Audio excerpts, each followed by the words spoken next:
Assalamualaikum warahmatullahi wabarakatuh.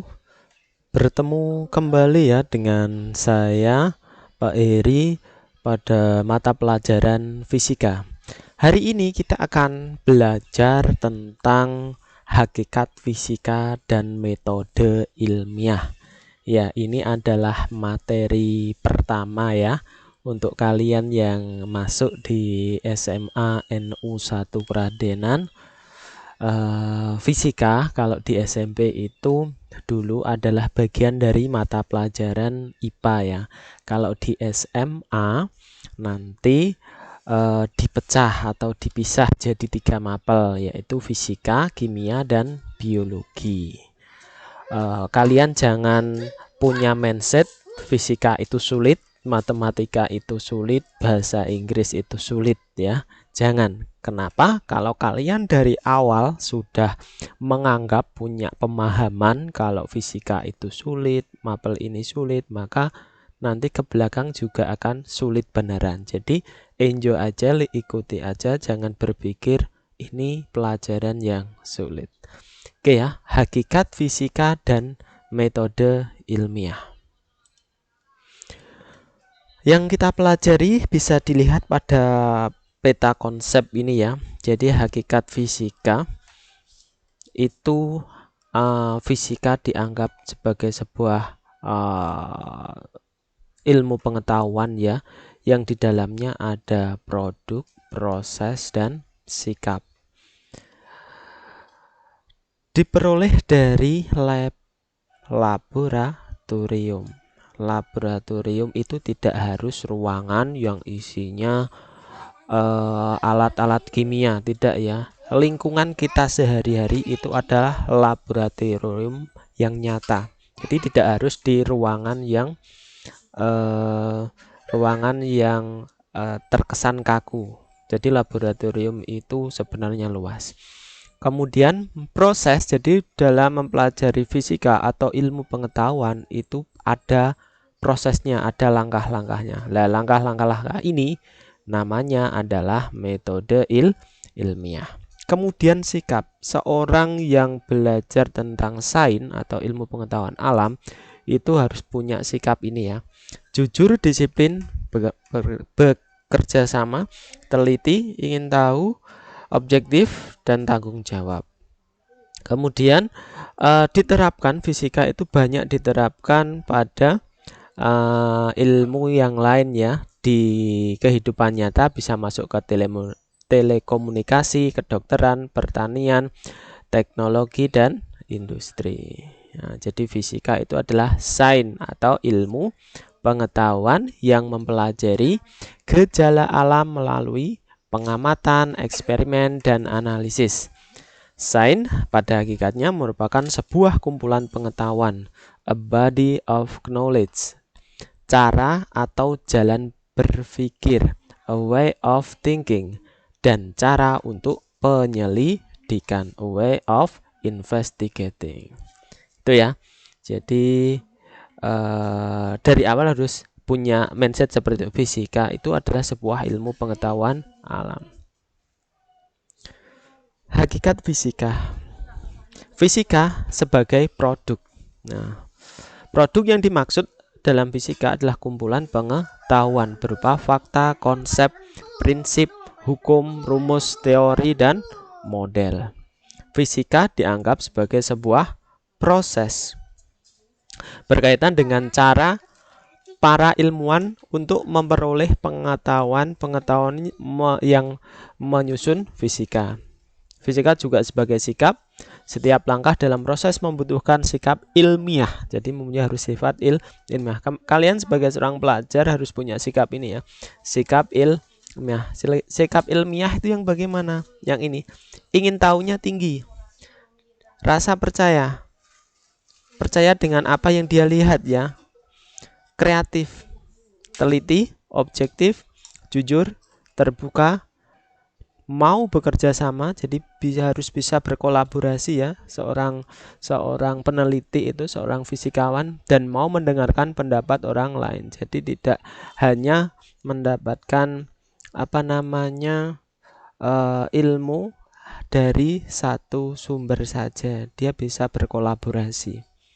Dan inilah alam kita ya yang akan kita pelajari. Di sini ada pelangi, pastinya tahu ya proses terjadinya pelangi. Kalian harus mempunyai sikap syukur ya atas banyaknya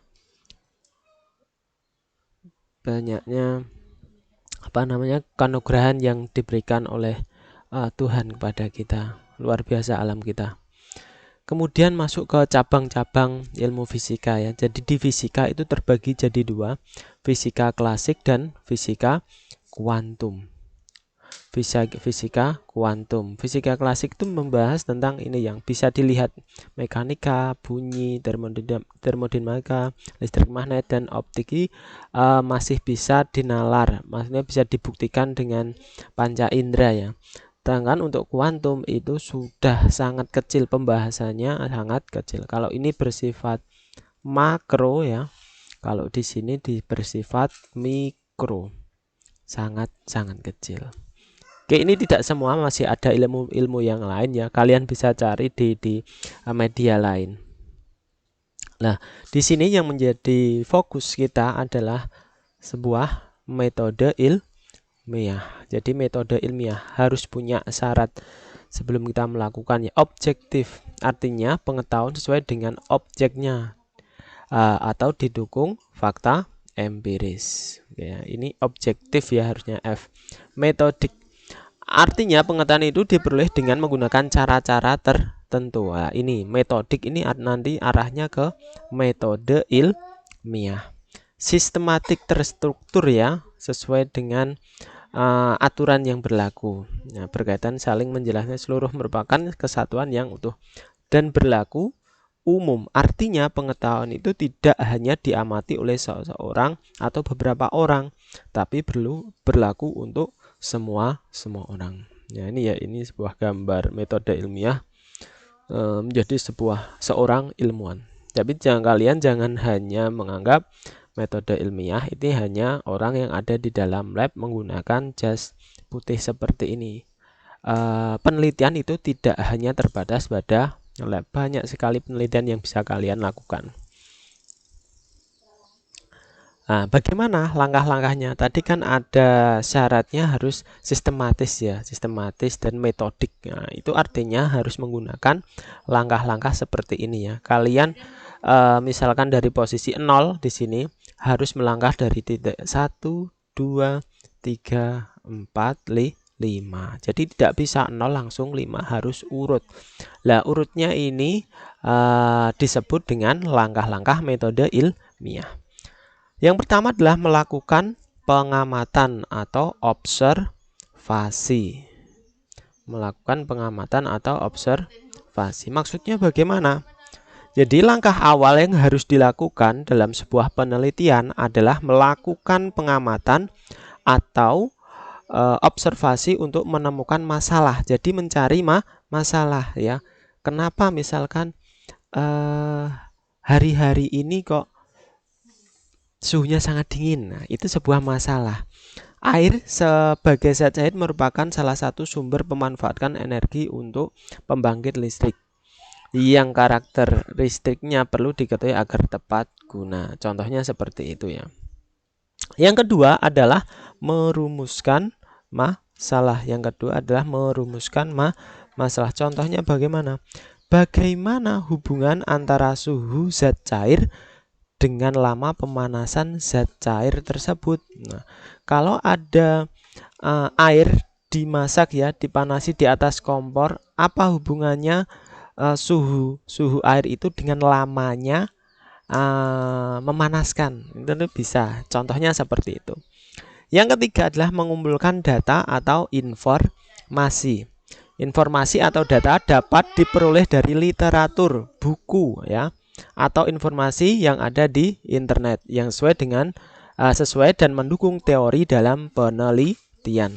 Contohnya zat cair itu dapat menyerap kalor secara spesifik bergantung dari jenis dan susunan partikelnya. Itu contoh apa namanya, data atau informasi ya.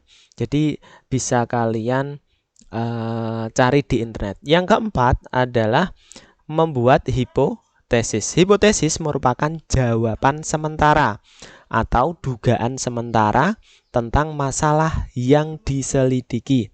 Jika setelah diuji, hipotesis tidak diterima, kita harus mengubah hipotesis tersebut sehingga dapat ditarik kesimpulan. Beberapa hal yang perlu kalian perhatikan saat menyusun hipotesis adalah yang pertama, gunakan pengalaman atau pengamatan lalu sebagai dasar hipotesis. Yang kedua, rumuskan hipotesis sebelum memulai proyek eksperimen. Nah, jadi harus seperti itu ya. Contohnya, semakin lama dilakukan pemanasan, maka semakin tinggi kenaikan suhu dari zat cair. Itu perkiraan ya, perkiraan jawaban ya, jawaban sementara. Yang kelima, melakukan percobaan atau eksperimen.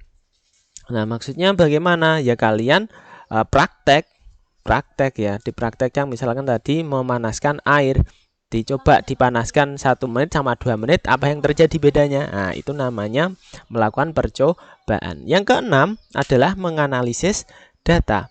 Analisis data merupakan pekerjaan yang cukup rumit. Nah, karena ini berkaitan dengan angka biasanya.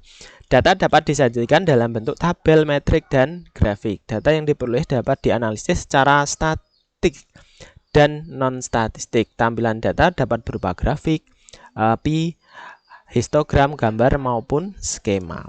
Jadi dibuat tabel misalkan datanya tadi. Kalau dipanaskan 1 menit suhunya sekian. Kalau dipanaskan 2 menit suhunya sekian.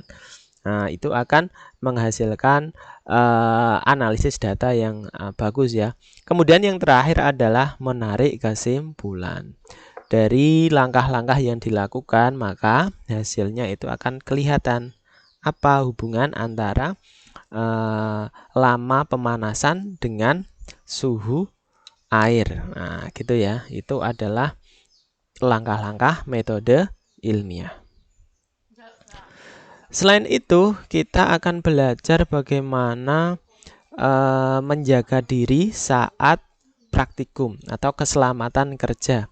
Tidak hanya praktikum ya, mungkin kalian nanti di dunia nyata kalau kalian bekerja di proyek atau bekerja di perusahaan, itu akan menemukan tanda-tanda bahwa itu adalah kode yang menunjukkan keselamatan kerja. Contohnya ini ya, di samping animal hazard, animal stop. Nah, gambar-gambar ini sebenarnya adalah tanda untuk keselamatan kerja. Kalau ada tanda seperti ini, maksudnya apa? Ayo coba, ada yang tahu nggak ini? Nah, ini adalah tanda yang menunjukkan itu ya, bahaya yang berasal dari hewan. Kalau ini, nah ini kan gambarnya seperti pisau ya, seperti itu. Artinya apa? Ini tajam. Hati-hati dengan barang yang kalian pegang, itu tajam. Kemudian ini ada tangan merah, ini artinya panas. Nah, terus di sini ada kaca ya, ini gelas. Nah, ini artinya apa? Benda-bendanya mudah pecah, hati-hati. Kemudian ada chemical. Nah, chemical ini artinya zat kimia, hati-hati, mungkin itu adalah racun ya. Kemudian ini ada kode stop kontak ya, colokan ya, ini bisa menyebab apa? Bisa punya arti ya, memang artinya ini hati-hati dengan arus listrik, bisa-bisa benda yang kalian pegang itu dialiri arus listrik. Kemudian ini gambar mata, hati-hati, nanti bisa menyebabkan iritasi pada mata. Ini api, mudah terbakar ini ya. Kemudian ini apa ini? Biohaz. Ini artinya mengandung, berasal dari bahan biologis, menyebabkan penyakit ya. Misalkan saja AIDS. Nah, contohnya di tempat pembuangan jarum suntik biasanya ada kode ini ya, hati-hati jangan dibuat mainan. Ini bisa terjadi infeksi. Yang ini laser lah, laser itu hati-hati, ada sinar laser. Nah, ini radioaktif. Ini biasanya di pembangkit listrik tenaga nuklir atau benda-benda radioaktif ya. Kalian jangan mendekat ini, karena ini kalau terkena ini nanti bisa terkena kanker. Terus yang ini ya, ini seperti ada benda terus meledak, berarti hati-hati bendanya mudah meledak. Seperti itu ya. Jadi dimanapun kalian berada saat belajar, bekerja, itu harus memperhatikan pedoman keselamatan kerja. Oke, sudah untuk materinya hanya itu ya hari ini. Sekarang tugasnya, wah, tugasnya langsung ada ternyata ya. Buatlah sebuah penelitian sederhana dengan menerapkan metode ilmiah. Oke, metode ilmiah seperti apa ya? Coba kalian berpikir dulu ya, pelan-pelan, nggak usah tergesa-gesa mengerjakannya. Mungkin ini satu hal yang sedang kita lalui. Di pagi hari mungkin kita sekarang merasakan suhu yang sangat dingin. Mungkin bahasa di tempat kalian bediding gitu ya.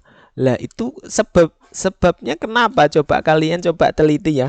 Coba kalian teliti, boleh kalian ambil dari sumber manapun ya. Manapun, kenapa fenomena itu terjadi? Coba kenapa fenomena bediding itu terjadi, alasannya apa, kenapa, harus efeknya bagaimana, terus mungkin ada solusi biar gak kedinginan itu seperti apa ya. Monggo silahkan dibuat kalau ini pribadi dulu ya, individu dulu, nanti kita bahas di pertemuan yang akan datang. Oke, itu saja. Oke, ada sebuah kalimat bisa dibaca sendiri ya. Terima kasih untuk hari ini.